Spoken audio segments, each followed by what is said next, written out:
Dear friends, இன்றைக்கி chicken பட்டாணி cutlet செய்யலாங்க.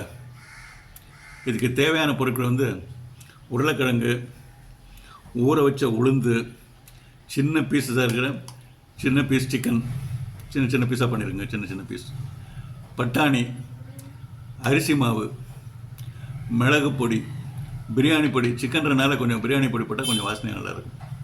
உப்பு. இந்த தேவையான பொருட்கள் எவ்வளவு அளவுன்றதை டிஸ்கிரிப்ஷனில் பார்த்துங்க தயவு செய்து ப்ளீஸ்.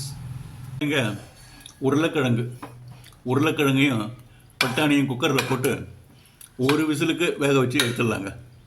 இப்போங்க இந்த மிக்ஸி ஜாரில் உளுந்து ஒரு 5 ஸ்பூன் போட்டுடலாங்க. ஊற வச்ச உளுந்து, தண்ணி இல்லாமல். 3 4 5 ஸ்பூன் போட்டாச்சுங்க. இஞ்சி ஒரு பீஸ் இஞ்சி, 3 பல் பூண்டு, அதையும் சேர்த்துக்கலாங்க. அரிசி மாவு 2 ஸ்பூன் சேர்த்துக்கலாங்க.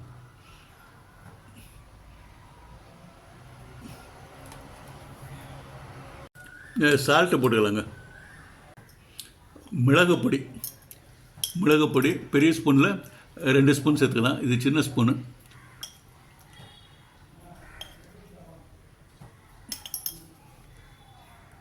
பிரியாணி மசாலா பொடி அது 1 ஸ்பூன் கொஞ்சமாக சேர்த்துக்கலாம். குக்கரில் வேக வச்ச உருளைக்கிழங்கு ஒரு விசிலுக்கு எடுத்ததுங்க, அதையும் போட்டுக்கலாம். இது நிறையா மாவு, இந்த ஐட்டம்ஸ் நிறையா இருக்கிறதுனால, உருளைக்கிழங்கு இருக்கிறதுனால கொஞ்சமாக லேசாக தண்ணி ஊற்றிக்கலாம். ஏன்னா உளுந்தில் தண்ணி அப்படியே எடுத்துகிட்டு தான் உளுந்த போட்டது. அதனால் கொஞ்சமாக லேசாக கொஞ்சம் தண்ணி ஊற்றிக்கலாம். ஒரு 1/4 டம்ளர் தண்ணி ஊற்றிட்டா சரியாக இருக்கும். எல்லாத்தையும் இந்த பவுலில் போட்டாச்சுங்க. மிக்சியில் இருந்தெல்லாம் எடுத்து இந்த பவுலில் போட்டாச்சு. நெக்ஸ்ட்டு சிக்கனை அதில் சேர்த்துக்கலாம், சிக்கன் பீசஸை. நெக்ஸ்ட்டு பட்டாணி சேர்த்துக்கலாங்க, கொஞ்சமாக சேர்த்துக்கலாங்க. அது மாவுக்கு தகுந்த மாதிரி சேர்த்துக்கலாம். பட்டாணி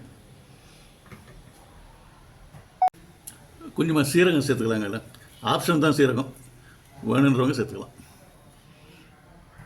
இப்போ இது நல்லா மிக்ஸ் பண்ணிக்கலாங்க.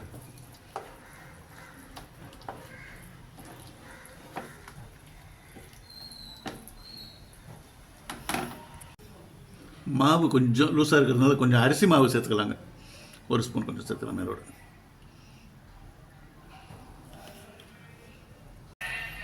இப்போ இந்த அளவுக்கு பேஸ்ட் இருக்கணுங்க. கொஞ்சம் டைட்டாகவே இருக்குது. இந்த அளவுக்கு அப்படி பேஸ்ட் பண்ணிடலாம். இப்போ டேஸ்ட்டு பார்த்துலாமா? டேஸ்ட்டு கரெக்டாக இருக்குங்க, எல்லாமே கரெக்டாக இருக்குது.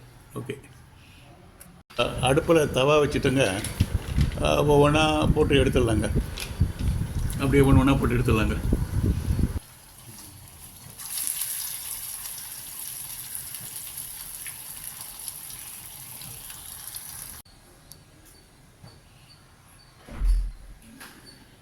இப்போது chicken green peas cutlet taste பண்ணி பார்க்கலாமா? பார்க்கலாம். ஆஹா, சிக்கன் பீஸ், பட்டாணி எல்லாமே இருக்குது. நல்லா வெந்திருக்குது, நல்லா இருக்குது சாப்பிட்றதுக்கு. கொஞ்சம் டொமேட்டோ சாஸ், கெச்சப் தொட்டு சாப்பிட்டு பார்க்கலாம்.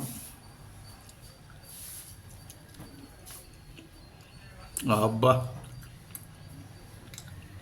இது ஒரு கட்லெட், புதுமையான cutlet, tasty cutlet, very tasty cutlet. Thank you friends, நீங்களும் செய்யுங்க, எல்லாருக்கும் கொடுங்க. Thank you very much.